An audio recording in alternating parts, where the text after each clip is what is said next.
I have just reset my account back down to $2,000, which means my brand new small account challenge starts right now. And this may be one of the most exciting small account challenges that I've done in years because there has been a major shift in the market. A rule which was put in place on February 27, 2001, just after the dot-com bubble, stated that if you were going to day trade, you needed a minimum account balance of $25,000. On June 4th, 2026, that rule is repealed. It's gone, which means for the first time in 25 years, I'll be able to actually day trade with a $2,000 account using a US broker. That is a huge deal. It's gonna be a big shift for small account traders like me and like many of you.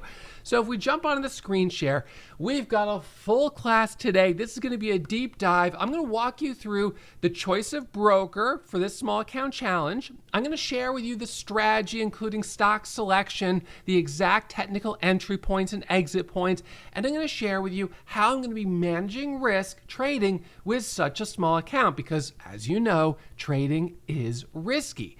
So I'm gonna go ahead and put this slide deck on full screen, and we're gonna jump in. Now, if you've tuned into previous small account challenges I've done, I've typically done one of two things. I've either traded with a US broker, and if I have been, of course, subject to the $25,000 pattern day trader rule, which meant I had to treat the account as a cash account. So if I had $2,000 in the account, I could take one trade per day with $2,000. Or I could take 10 trades with $200. Doesn't really matter how you slice it, but I have $2,000, and once I run out of that money, I can't take any more trades until those trades settle. Now, T1 is the current settlement period. It settles overnight.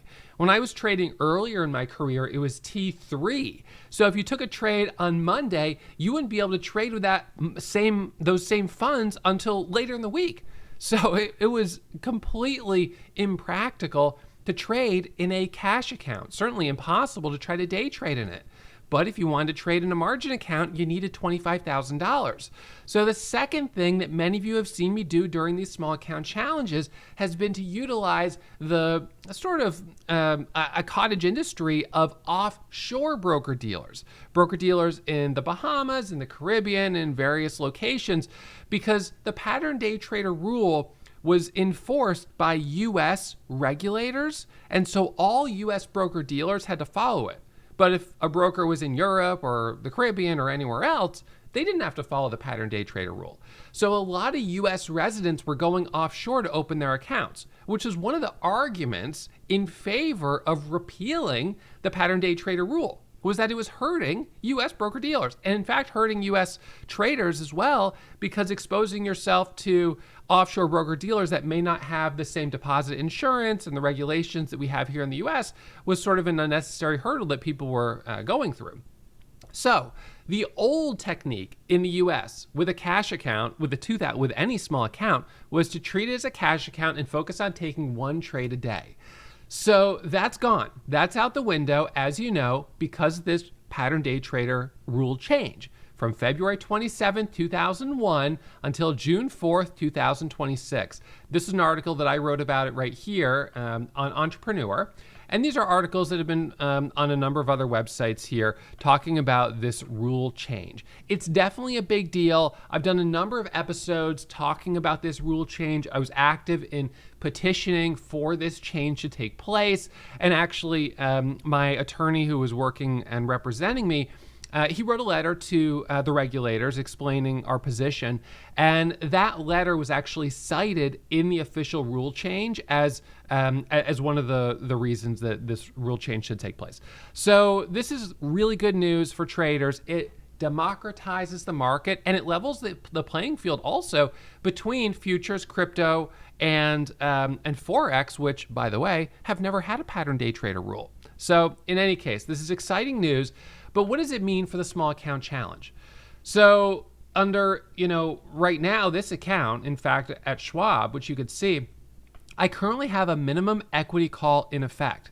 What this says is that I can't trade in this account until I deposit more money because it's below $25,000. Because as of today, I'm recording this video and they have not yet, it's not yet June 4th. So we're still under the old rules. So under the old rules with a $2,000 account, that's a margin account, I can't take any trades. My account's restricted. It's a bummer. All right. So with a margin account, I can take an unlimited number of trades. And this is me trading in a margin account. These are 200, 300, hundreds of trades a week. Look at this, 210, 367, 209, 129 trades, 216 trades. So is this what my first week with a small account is going to look like? No, it's definitely not going to look like this. This is a lot of trading. And while this is okay for someone with my level of experience, this is not how I should approach trading in a small account. I should, even though I can take 100 or even 1,000 trades or 10,000 trades, I suppose, in one day, that's not what I should do. So it's awesome the pattern day trader rule is out the window and gone, but I still have to moderate myself in terms of how many trades I'm willing to take. At the end of the day, my goal is to produce profit and to produce it consistently. That means I have to follow a set of rules. These rules are what create my small account day trading strategy, and that is the topic of today's class. We're going to begin, number one, with the choice of broker, and I'll remind you that not all brokers are created equally. So I'll share with you a fairly extensive comparison that I've put together, comparing the top brokers based on a number of different criteria. So we'll get into that in a moment. And then we're going to get into stock selection, trade the best, leave the rest, waiting for stocks that meet my 5 pillars of stock selection. Then we'll get into the technical entry requirements, focus on the highest probability candlestick chart patterns. Then we'll finish with risk management. Last but certainly not least, the rules of knowing when to walk away each day. I'll give you some recommended reading, and I'll also include some downloads as part of today's episode so you guys can walk away with not only what you learn in the video, but also some PDFs that you can begin using in your own trading. All right, so with that, let's go ahead and jump in. And let me remind you that everything I share with you when it comes to strategy is based on my own trading success, based on my own trading history. In fact, it's the data from over $22 million in trading profits. So the scanners that I use every single day, just as an example, I've developed, they're customized for myself, and I customize them using my historical data. So those scanners are searching the market in real time for the type of stocks that I already know I'll make the most money on. So once I see these stocks right in front of me, then all I have to do is execute on the trades. So I share this with you because there's certainly some people out there on social media, YouTube, and elsewhere that talk a big game about trading, but are not actually trading profitably themselves. That's a problem. To me, that's a problem. I think it's important, if you're going to teach trading, that you can put your money where your mouth is and actually execute on these trades that you're teaching about. And I do that every single day. Now, I also want to update you on the progress on our fundraising challenge. As you know, all of the profit from these small account challenges is getting donated to charity. And every time you guys hit the thumbs up on episodes in this series, the small account challenge series, I add an extra $1 to how much I'm donating to charity. We've already raised $278,000, which is phenomenal. And I've donated $279,000, which means I'm a little bit ahead of you guys, to these various charitable organizations. I have a goal of donating money to one children's hospital in every single state in the United States. We're right now up to, I think, 19 or maybe 20. So we're not quite halfway there, but maybe by the end of this series, we'll be able to cross that milestone of donating to a children's hospital in every state in the US. So that would be really exciting. Thank you guys for helping make this possible. And let's go ahead and jump in with number one, choice of broker. Okay, so you know there are dozens and dozens of different platforms out there, but they are not all created equally. And that kind of makes sense. We're in a market where it's logical to specialize. And so a lot of these brokers specialize in a certain niche, and they become very popular for traders within that niche. And if you're not in that niche, then that's not the broker for you. You go to the broker that's within your niche. And other brokers try to be, no pun intended, a jack of all trades. They try to be a little bit of this, a little bit of that. And when they try to do that, generally, they're not perfect for anyone. it's not the best of both worlds, it's the worst of all worlds, because they're not really good at any one thing. They're just mediocre at everything. So the king of mediocrity when it comes to brokers, sadly, is probably, gosh, I'd probably say it's E-Trade. They are a broker that they used to be good, and then they just tried to be popular for everyone, but not a specialist at anything, and they've really fallen by the wayside. Webull is the broker that I used for one of my last small account challenges. They were really good. However, in the last 6 months, they've begun implementing restrictions that prevent you from trading highly volatile securities. That is a problem for me and for all day traders who are specifically hunting for volatility. We don't make money buying something at 5 and selling it at $5.01. We make something buying at 5. We make money buying something at 5 and selling at 6 or 7 or 8. So if they start restricting every stock that has volatility, then they're a broker that we can't use anymore. So Webull is off the table. Robinhood, I did a small account challenge there. Their platform is not up to par with what traders like myself need. TradeZero, Interactive Brokers, Lightspeed, these are all interesting, but let me pull up my Excel sheet for the best broker. Really the question is, for me, balancing performance and affordability. I need a platform that has really strong performance, but I don't want to spend too much money on it. And that's really the main issue. So if I pull up my sheet here, my Google sheet, these brokers in orange at the top offer direct routing. Direct routing means you can send your orders straight to the market. So you've got the exchange here. So you've got the exchange right here. You've got you right here, and you've got your broker right here. So a direct access broker will let you send your order to the broker and straight to the exchange, right back and right back. But what a lot of brokers are doing, and however, when you do this, you have to pay a commission. That's the problem. The exchange charges you a commission and the broker passes it back to you. So this costs you money. Now, what a lot of brokers have ended up doing is offering free commission trading, right? You've heard about that. And what happens is the broker doesn't send your order to the exchange. They send your order over here to a wholesaler, and the wholesaler executes your order off market, essentially, and then sends it back. And it's free? Well, this seems like a great deal. And it is in a way, except when you get into the nuance, you realize that the wholesaler is making money. And the reason the broker offers free commission is because they're giving a kickback straight to the broker right here. So now the broker is also getting paid by the wholesaler. So the exchange is losing, that's for sure. But what about you? Are you happy or are you sad with this arrangement? Well, I think that depends on who you are and what you're looking for. For me, when I'm trading in a multi-million-dollar account, I'm sad with this arrangement because when I try to send big orders to the wholesaler is like 100,000 shares. Let's see, and that's the clock ticking. Okay, we can't get you that. We can get you part of it. And then I'm sad because I didn't get my whole order filled. Yeah, it was free, but I didn't get the shares I wanted.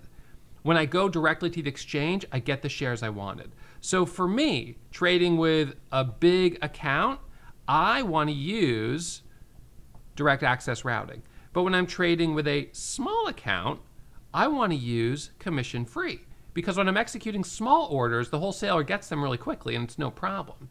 So there's kind of an interesting spectrum here where I think commission free is great up to a certain point, and if you stay with commission free, you'll start having diminishing returns because it can't scale with your trading. And on the other hand, if you use direct access too soon, you lose money. And then here you start to have a crossover. You lose money because the commissions are too high relative to what you're trading. So for this small account challenge, I'm going to be right here, obviously with $2,000.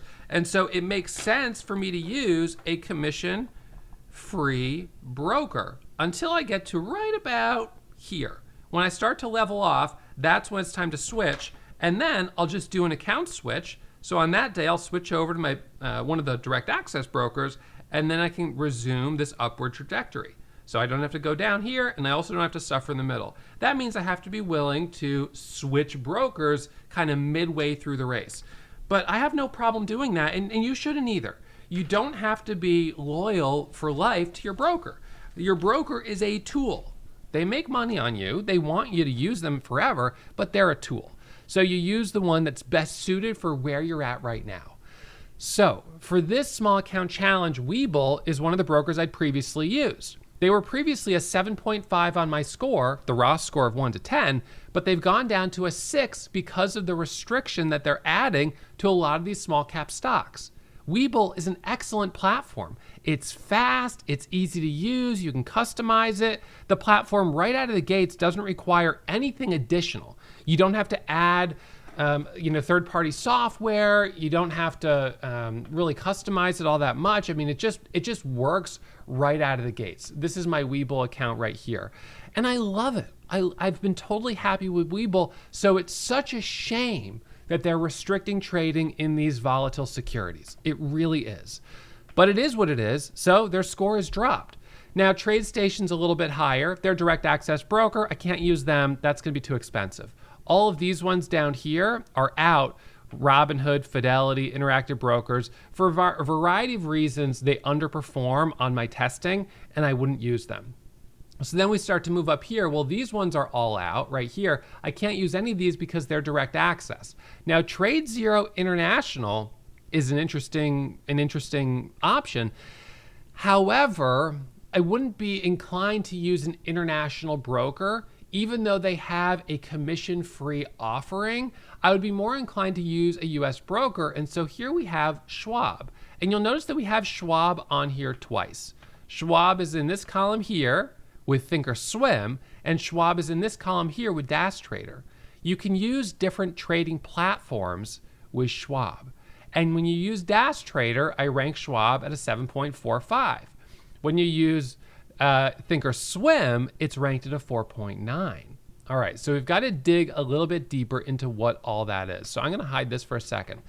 So when it comes to Schwab, they're not the fastest, but they're also not the slowest. This is where they rank right here. These right here were direct access brokers, including TradeStation, and including Interactive Brokers because you can route direct with Interactive Brokers. So ThinkorSwim was the fastest of the commission-free brokers.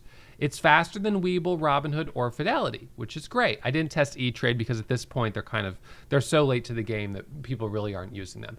Now, the way I set up this testing, this is my own personal testing, and the way I set this up was I funded accounts with all these different brokers, I executed trades, and I timed them. And so I went into my video editing software right here, and I just measured from start to stop how long the trade took to execute. And so you could see the first one was Lightspeed Trading. That's the broker in New York that I've been using for more than a decade. And they're really fast. I like them, but they're expensive. I mean, it's all relative. It's cost of business. It's money well spent, but it is expensive if you're doing a small account challenge. And then we have at the very bottom, the slowest one, which was Fidelity, which was unfortunate because they're great for a lot of things, but when it comes to day trading, they don't really excel. So that's how I did the speed test comparison. So ThinkorSwim, or I say ThinkorSwim, but I mean Schwab, is not the fastest, but it's also not the slowest. But they do have a very compelling offering. Because they are such a popular broker. Remember, Schwab bought Ameritrade, and it brought all its customers there. So Schwab is huge. They're the biggest US broker dealer. And because of that, when you execute your orders with their wholesaler, the wholesaler is so big that they can accommodate a lot of orders going through, even a little bit on the bigger side, not all the way to how big I trade, but a little bit bigger. And you get something called price improvement. So the way it works with a wholesaler, not to get into the weeds, but on an exchange, stocks can trade $10.51 by $10.52, like that. But a wholesaler is able to split the penny. Exchanges are not allowed to split the penny, but wholesalers can because they're on alternative trading systems, which are not exchanges. So that means they can give you, if you're, let's say you're a seller, you could sell at 1051.1. And that 0.001 is called price improvement. It's not a lot of money, but these pennies add up over time. And maybe on one of those trades you get 0.003. On 10,000 shares, that's $30 of price improvement. So if you had 10 trades in one day and you got $30 of price improvement on all of them, that'd be an extra $300 of profit in your trades because of price improvement. And so that's when you sell. Now, if you buy, instead of paying, so 51 was on the bid and 1052 was on the ask, you might be able to get in slightly below that, for instance, at 1051.9. So you save, maybe $10 or whatever it is on your entry. So, and this is the thing. You say you make a sliver, the wholesaler makes a good chunk, and the broker makes a good chunk, but you still make a sliver. And the real person who loses is the exchanges over here. Now, if the exchanges don't want to lose anymore, they will either block the alternative trading systems from trading down below the 1 cent spread, or they will allow themselves to trade down to 1/100th of a penny. But until that happens, this is the relationship that we have. So because of that, Schwab has become, well, and not just because of that, but Schwab has become the biggest broker in the United States. And as a result of being the biggest broker, their wholesaler is filling so many orders that they actually claim that you get price improvement on 98% of your orders, and that they offer 7 times the shares versus the displayed quote. So that's actually really interesting. 7 times the shares versus the displayed quote. So what that means is that if we had 1051 by 1052, and there was a 10,000 share seller on the ask right there, just for the sake of argument, we'll just keep it simple. What they're saying is that they have times 7 in liquidity. So that's because they're saying the wholesaler has extra shares.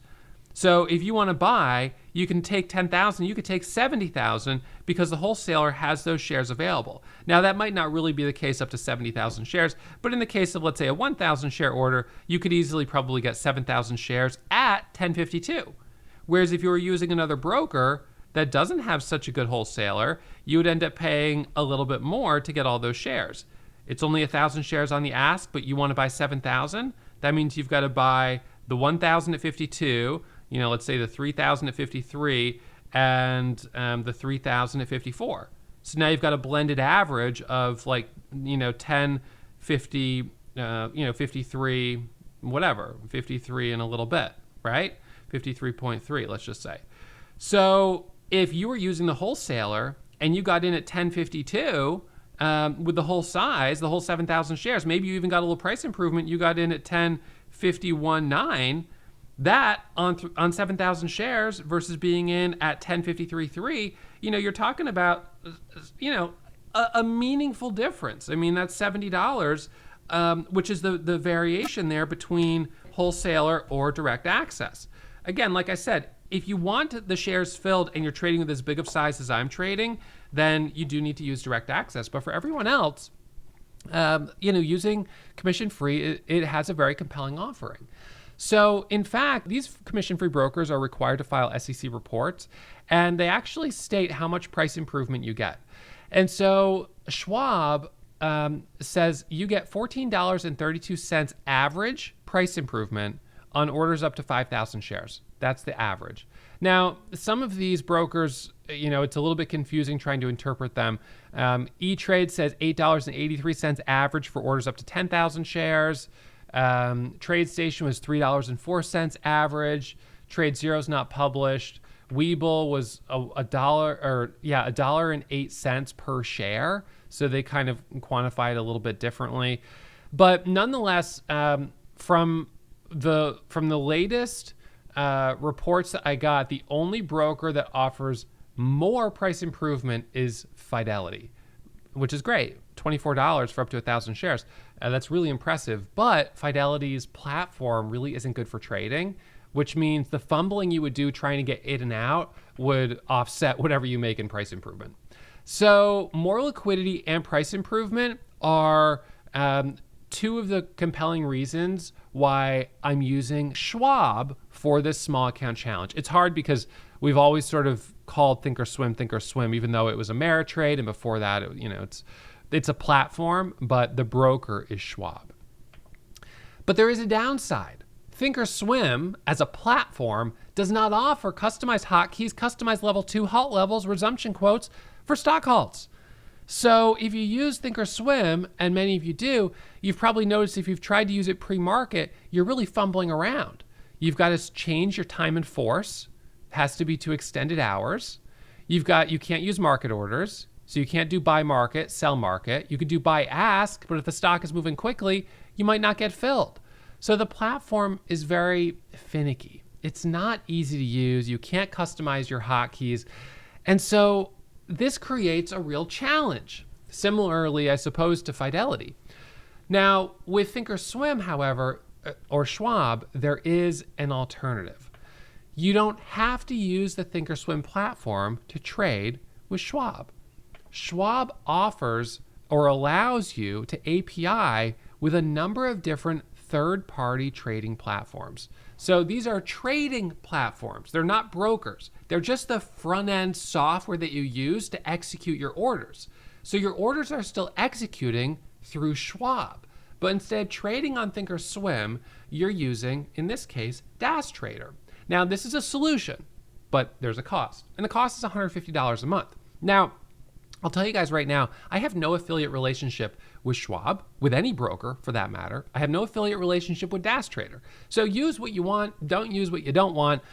I am just sharing with you the tools that I think make the most sense for this challenge.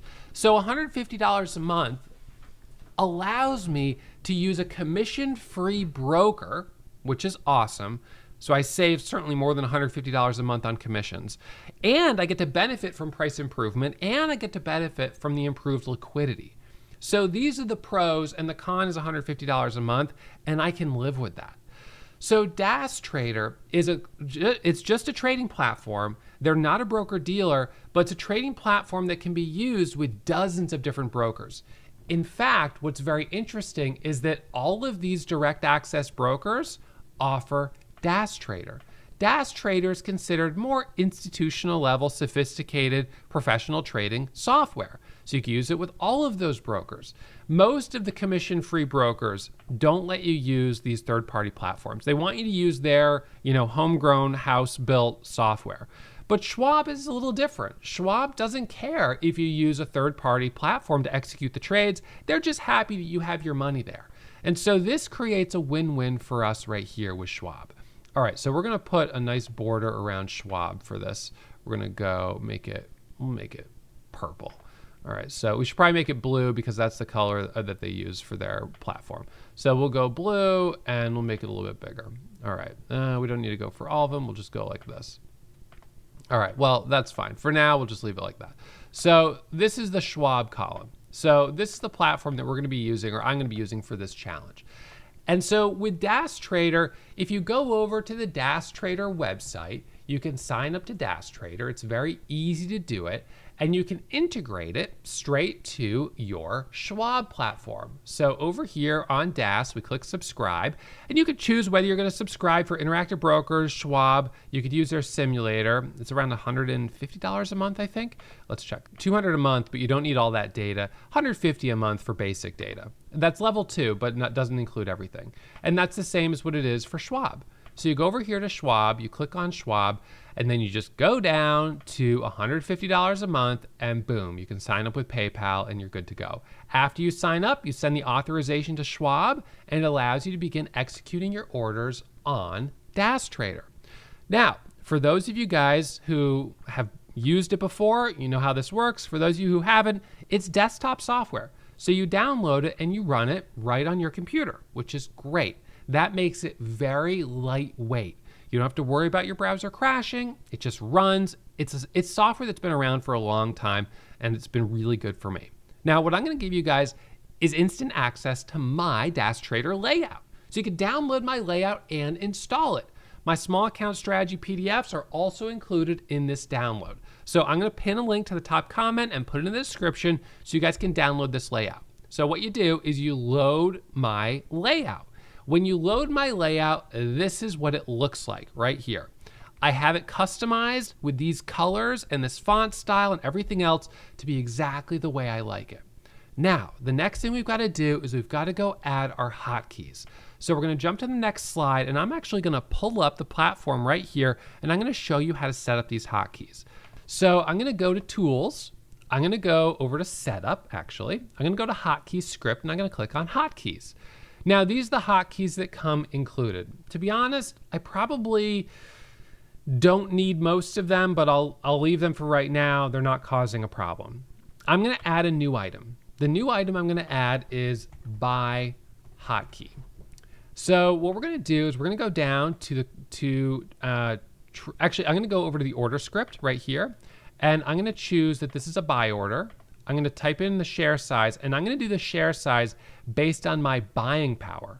So if I use 50% of my buying power, that means my trade would be for $1,000 on my first day, which would be fine. I could take 10 trades with $1,000 if I want, and I'll be able to trade as much as I'd like. Now, if I want to increase this to 75% or 80%, whatever, or 25%, decrease it, that's fine. But I'm going to set my share size to be based on how much buying power I have.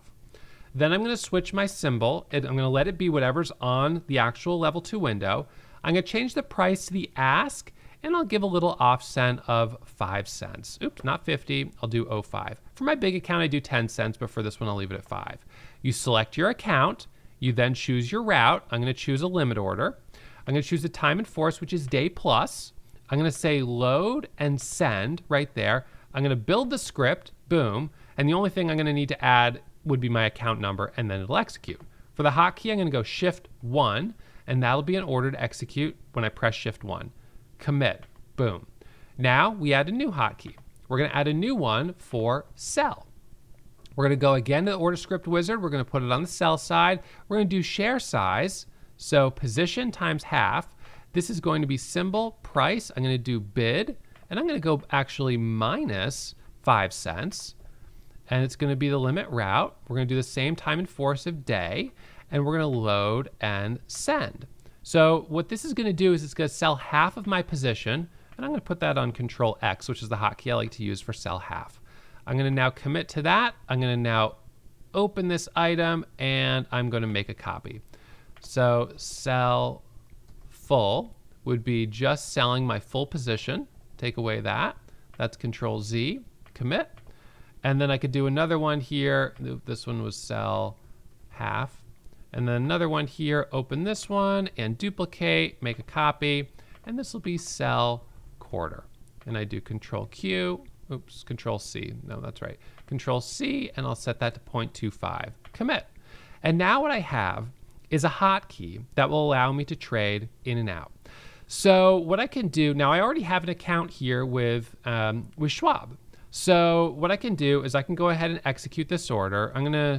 This doesn't have any volume, so I'm gonna switch over to Ford. We'll just switch to Ford. I'm gonna press Shift 1, and the order is gonna send. Oops, gosh, that's too much buying power. Okay, well that's fine. I wasn't expecting to use that much buying power, but it's fine. I've got 10,000 shares of Schwab.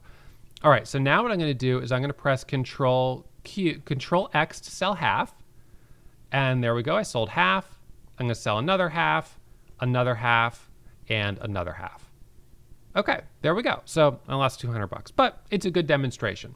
All right, so now what I'm gonna do is I'm gonna jump in here and I'm gonna add one more hotkey, and the hotkey is gonna be cancel all orders.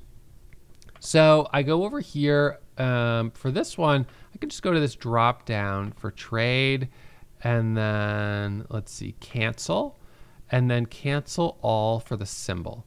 All right, and so I'm gonna add this right here, and I'm gonna set it to Control Q, commit, boom.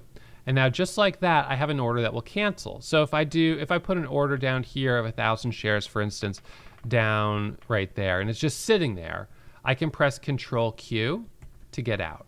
So Control Q, and I'm out of that trade. So that makes it easy for me to get in. It makes it easy for me, to cancel my order if I don't get filled. So having those cancel orders are important, because if you have orders out, you put 10 orders out or whatever the case is, and then suddenly they're not filling, you can't put out more orders without first canceling these orders, because those orders are using up your buying power, right? So you can't put out orders for more than your buying power or they won't fill. So you've got to make sure you cancel orders quickly if they don't execute. That way you could place the next one. Okay, so now let's jump back into the slide deck for the next slide. Now you're up to speed with the layout. You've been able to add some hotkeys. And now I want to share with you a feature that most people don't know about. DAS Trader allows you to execute in more than one of your Charles Schwab accounts at the same time. So if you have 2 accounts, you can execute the same exact trade in both accounts at the same exact time. That is really interesting. But what's the use case for even having 2 accounts? The use case is that many traders, including myself, have both a taxable account, which is the account you would use for trading for income. If it's profit that you take out right away, it's considered income, and so it's taxable. But a lot of us also set up a retirement account so we can save for long-term retirement, right? At the same time. So using multi-account syncing, you can execute the same trade in 2 accounts at the same time. So you don't have to choose, do I trade in my taxable account today or do I trade in my retirement account? You could trade in both of them on every trade you take. So I'm going to share with you how you set up your hotkeys to do exactly that. And now what we're going to do is we're going to go back to the hotkey script.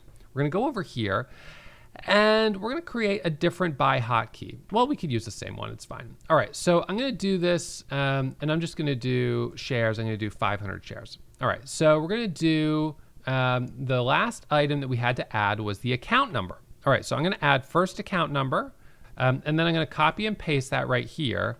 I put a semicolon right after the first send. And then I switch to my second account for the second one, just like that. So what I'm going to be doing here is executing an order in 2 accounts at the same exact time. Both are for 500 shares. Both are the same price, ask plus 5, and the time in force is the same. So I'm going to copy, I'm just going to go copy.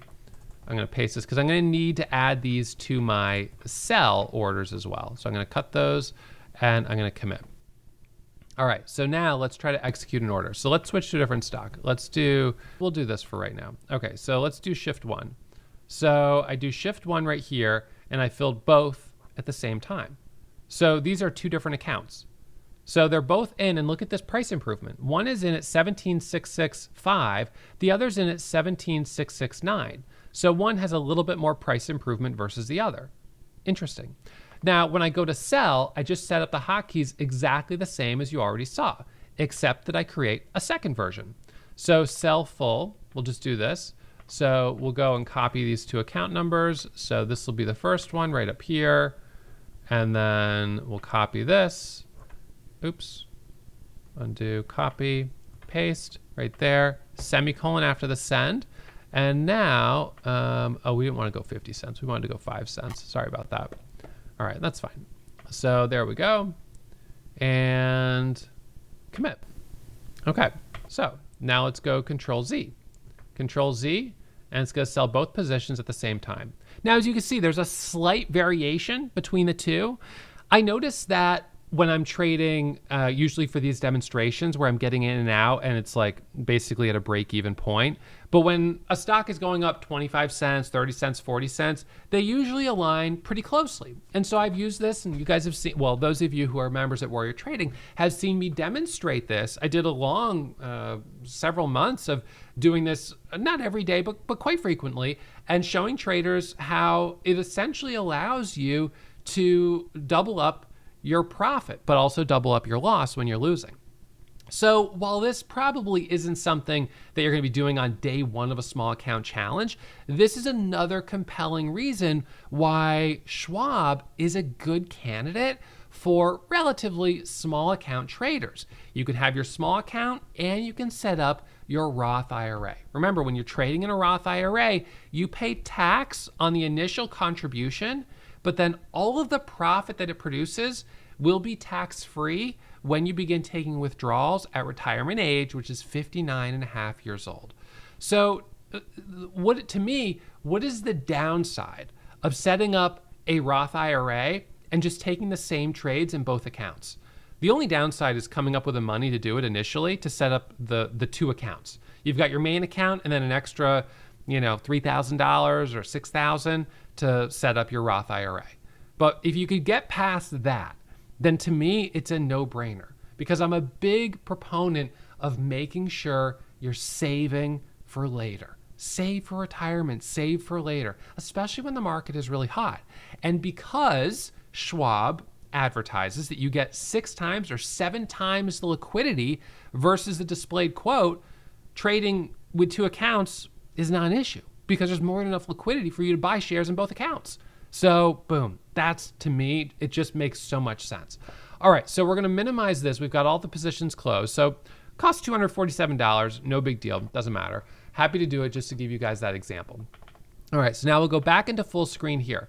So the plan will be to use ThinkorSwim. Now, I will say that my understanding is that ThinkorSwim will on certain stocks offer leverage, the ability to trade with borrowed money, but on many of the small cap stocks that I like trading, they won't be offering leverage, which has already been the case for a long time.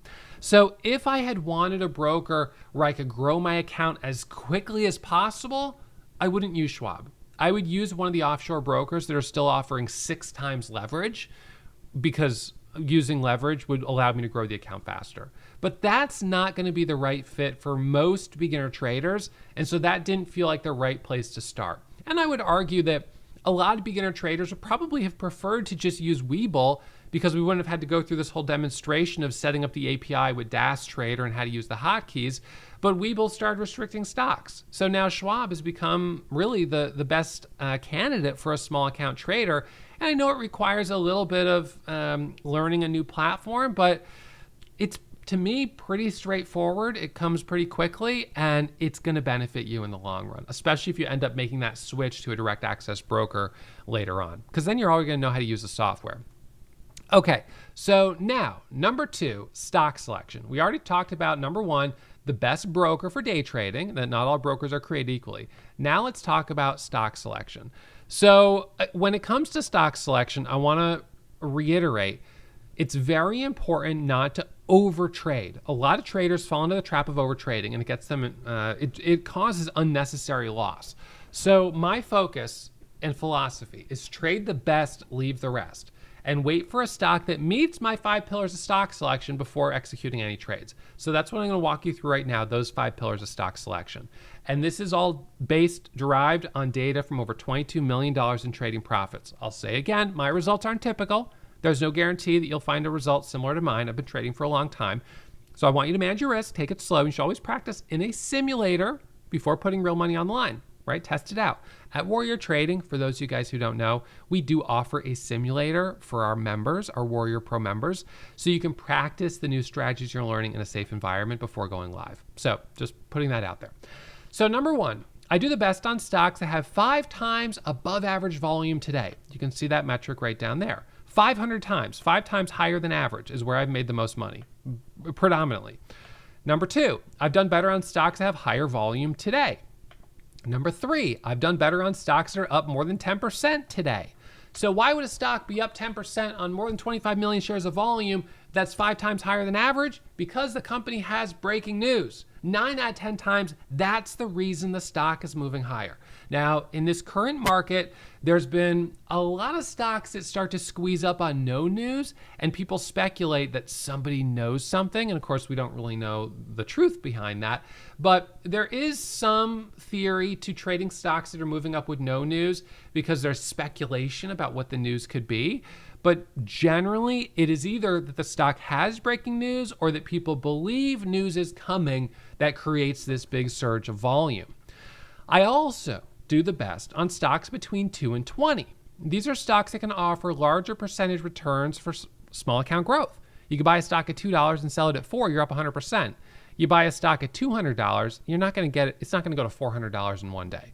That very rarely happens, and if it does, it's on an extraordinarily volatile stock, and it's just not likely. But getting moves from 50 cents to $1, $2 to $4, $4 to $8, those are more common. And so my sweet spot is between $2 and $20. Below $2, I don't do quite as well. I usually avoid penny stocks, and when it starts to get a little more expensive, I also don't do as well. I find it a little harder to manage risk. So and then the fifth pillar of stock selection, I'm going to put all these in a list for you, is that I typically do better on stocks with a float of less than 10 million shares. Stocks with smaller floats typically make bigger moves because they have a greater imbalance between supply and demand. That imbalance is what creates the momentum. So to break it down, this is a stock here that went up 432% on 300 million shares of volume, but the float, the total number of shares available, was less than 1 million shares. So people were buying and selling, buying and selling, buying and selling, buying and selling all day long. It was a frenzied surge of momentum. The stock went from a low of $2 a share to over $16 a share. This is a phenomenal move, but it's not even close to the biggest move I've ever seen. So here are my 5 pillars of stock selection. Number 1, the stock should already be up 10% on the day. Number 2, 5 times relative volume. Number 3, there should be a news event moving the stock higher. If there's not, then I may trade it knowing that there's the perception that news is coming, but recognize it's a little higher risk. Number 4, most traders prefer stocks between 2 and 20, so that's where I'm going to focus. And number 5, the float should be less than 10 million shares. Boom. Those are our 5 pillars of stock selection. And lastly, I trade the best in the morning. That's typically when I make the most money. That's also typically when companies are putting out breaking news. So that makes a lot of sense. Okay, so now, if you guys download my suite of PDFs, even if you don't use the Dash Trader layout, it'll include the stock selection, 5 pillars of stock selection printout. So you can print that out, you could save it, begin using it in your own trading starting today. All right, so we've talked about the broker. We talked about stock selection, boom, boom, boom. Let's talk about the technical setup. So I have very specific candlestick chart patterns that I use in my trading. I've uploaded full-length training classes right here on YouTube that are walking you through how to read candlestick chart patterns. Candlesticks are the universal language of the financial markets, and it doesn't matter if you're trading Forex, cryptocurrency, you're trading futures, or you're trading stock like I am. All of these financial instruments can allow you to view their historical price action and current price action using candlestick charts. So it's a universal language. When you learn to read the signals in this universal language, you'll be seeing buy and sell marks all over the chart. You'll be visualizing it because of the patterns that you'll see. So my favorite pattern is a pullback pattern, a stock that's surging up just after breaking news that's now having its first pullback. The first pullback is the moment of truth. Does the stock roll over and people give up on it and it goes all the way back down? If that's the case, I don't take a trade. But if it stops going down, bottoms out, and then the first candle right here makes a new high versus the previous candle, that is my entry indicator. And so my entry is the first candle to make a new high, which is right there. The moment it breaks, I don't wait for the candle to close. It's the moment the price breaks that trigger, and my stop is the low. It's as simple as that. Max loss, that's my entry. Profit target is a retest a high a day. If we have a stock that's only pulled back a teeny bit, like maybe it's like right here, and this would be like the entry for the first candle to make a new high right there, well, that's probably not going to work very well from a risk to reward standpoint because I'd be risking too much and my target a high a day is so close right here, I don't have enough to gain. So that doesn't work. So this is the pattern, but it's important that I'm able to manage my risk on it. We'll talk about risk management more in the next section. So that's the entry right there. First candle to make a new high. Profit target is a high a day. I don't sell just because I've hit my profit target though. I hold at the latest until the first candle closes red, going back down. But because candles can squeeze up quickly and drop quickly, if the price starts going down and we start seeing a red candle forming, I don't have to wait for the candle to close. Remember, candlesticks are based on periods of time. So on a 1 minute chart, each candle is 1 minute of time. So every 60 seconds, a candle's closing and a new one opens. So we might only be 10 seconds in the next candle, but if it's diving down and going red, I'll see the current candlestick shape is red and I'll exit my position. I can always get back in if there's another setup. So now this is a little animation of what this looks like. The stock starts moving up. Now, as the stock is moving up, I'm using my stock scanners. These are the stock scanners that have been programmed using all of my historical data to search for the type of stocks I make the most money on. So when I get an alert from the scan, I pull up the stock. I see it squeezing higher. I check to see what the news catalyst is. We have a news feed built right into this software. So here we've got the news feed. I can see the companies in Japan, so I get to see, all right, this is where they're from, this is what they're doing. The stock squeezes up, fine. I missed that first move. I'm sitting, patiently waiting, because the stock could drop all the way back down here, and I don't want to get in at the top of this green candle. I got to wait for it to pull back. So now, right now, that could be my stop, and right there, if this next candle goes green, that's my entry right there. What happens? It goes green, that's my entry, that's my stop. Okay, then we're looking for the squeeze through the high of day. That's the high of day, awesome. And I keep holding as much as I can and as long as I can until it starts to roll over. First candle to make a new high on an actual chart here. The 3 candles up, pulling away, a little dip. That's the low. That's the first candle to make a new high. That's the rally through the high of day. That's the top. This candle started to drop back down. That's the red candle. That's the final exit. Notice the volume profile. These volume bars represent the number of shares traded in each candlestick. So the volume increasing, lighter selling on this red candle, and then the volume coming in again. The MACD is a technical indicator that I use. It compares the relationship between moving averages. When the moving averages are moving away, the MACD is open. When the moving averages curl and cross against each other like that, the MACD goes negative. Momentum traders trade when the MACD is positive, which it was from here through here. We don't like to trade when the MACD is negative. We're trading against a headwind. In this example here, we've got a pop up, a pullback, first candle to make a new high. Squeezes up, pulls back. Again, this is a new high, but it's not a really great pullback, unfortunately, because it didn't dip down. It dipped down enough, but it didn't give you a first candle to make a new high where it was well below the high of day. But the rally in volume is great to see, and even if it's not picture perfect, it's certainly a nice move. Now, what about on this one? This is the example where we get that rally up, the red candle, and it just comes all the way back down. Now, if I'm going through this quickly, it's because I'm aware of the time, and I want to make sure we squeeze in as much as we can.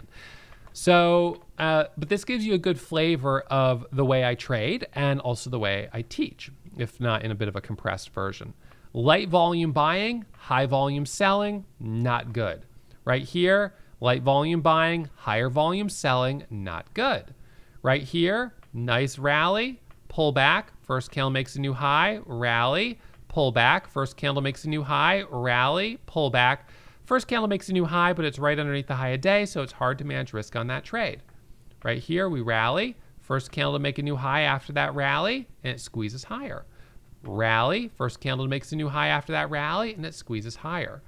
So this is a day where I was up over $100,000, and I was trading these pullbacks. Pullback, pullback, little pullback there, might have lost on that, got back in. This one went from $8 to almost $12.50 a share. That's an incredible move. I mean, that's amazing, $4 a share, it's a 50% move. This one, $278,000 in one day. Boom, boom, pullback, pullback, pullback, pullback. From a low of $4 to a high of $40 in one day. This is a stock that had breaking news. The news was received well in the market. High volume. MACD was open. Right there it went negative. I didn't take any more trades after that.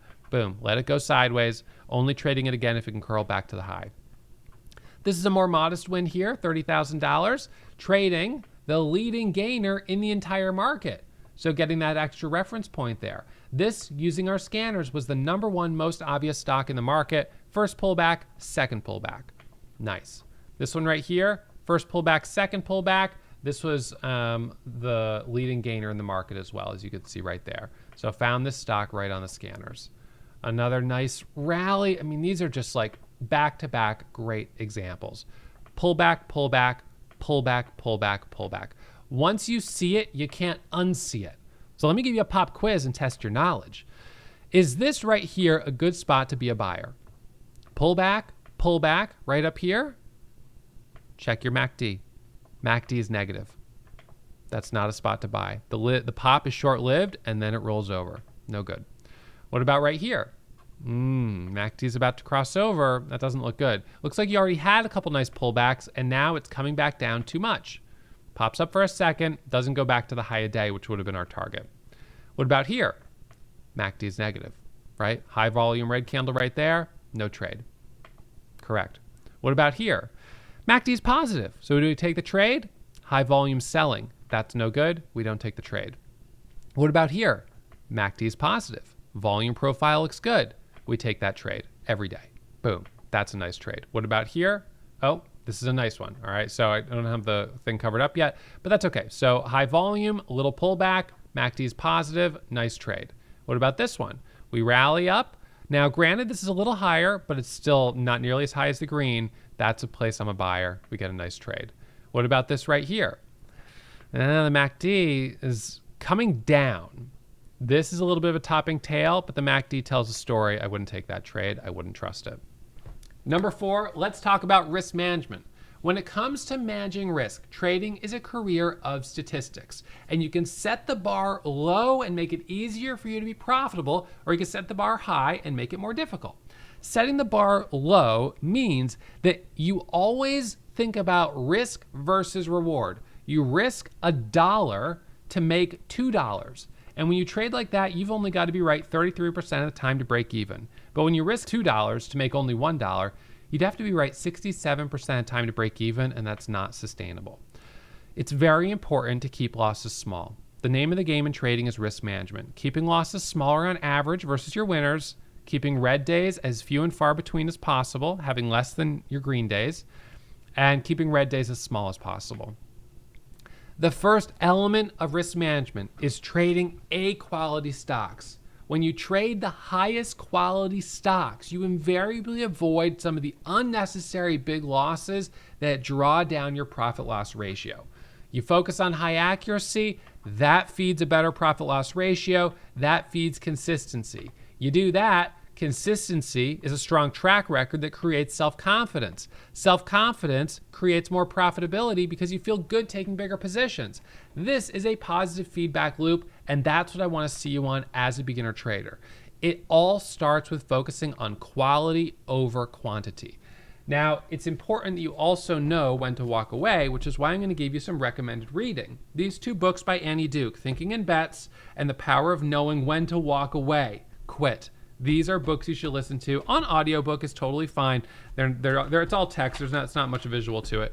But these are great books that you should read because knowing when to walk away is the discipline that separates winners from losers. It's always better to leave money on the table versus giving back profit. So I walk away if I give back more than 20% of my profit because I want to keep the rest in my pocket. I walk away if I have 3 sizable losses in a row. I walk away if I haven't taken a trade in over an hour because the market's cooling off. And I want to practice getting green and leaving. It's important. It's important to build that track record for yourself. Now, I've tried to squeeze a lot in less than an hour here. If you've learned a ton and you want to keep learning, we have a 2-week trial at Warrior Trading, which means you can watch over my shoulder as I'm trading. You can also use the software I use every single day and really get a feel for what it's like to be a member of our community. And you'll also have access to a selection of classes from my full-length Warrior Pro curriculum. For those of you guys that just want to check out a couple more episodes I've got uploaded on YouTube, I'm going to put links to them right here and right here. I would love for you to check them out. And reminder, every thumbs up that we get on episodes in this series will be an extra $1 donated to charity. We're currently at $278,000 in funds raised for charity and donated. Would love to get that over $300,000 on this episode. So I hope you guys hit that thumbs up. And a reminder, as always, trading is risky. My results aren't typical, so manage your risk, take it slow, and I'll see you back here for the next episode real soon.